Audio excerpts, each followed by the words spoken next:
Okay जी यार अली भाई चलो तो मैं चाहता हूँ कि एक साथ खड़े हो जाए, एक ट्रॉफी लेकर के एक तस्वीर हो जाए। सर उधर माननीय ग्रुप फोटो आगे आ जाए।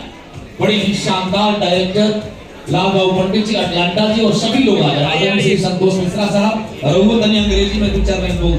अरे लाला तू तो बहुत ही अच्छी एंकर, दिनेश नीचे बहुत ही अच्छी हमारी दीप्ति जी जो कि हमारे बीच में है, जिन्होंने बड़ी उपलब्धियां पाई हैं, एक्ट्रेस की हैं, एंकर हैं, और मैं यूं कहूं तो ये बोलती हैं तो जान डाल देती हैं। तो सर आप हम सबों के बीच में। Thank you so much Ravi ji for the wonderful introduction। तो सबसे पहले आप सभी का धन्यवाद जो हमारे हिंदी एंड सिनेमा से whether they are script writers, whether they are actors, singers, जो आज इस खूबसूरत शाम में शरीक हुए हैं।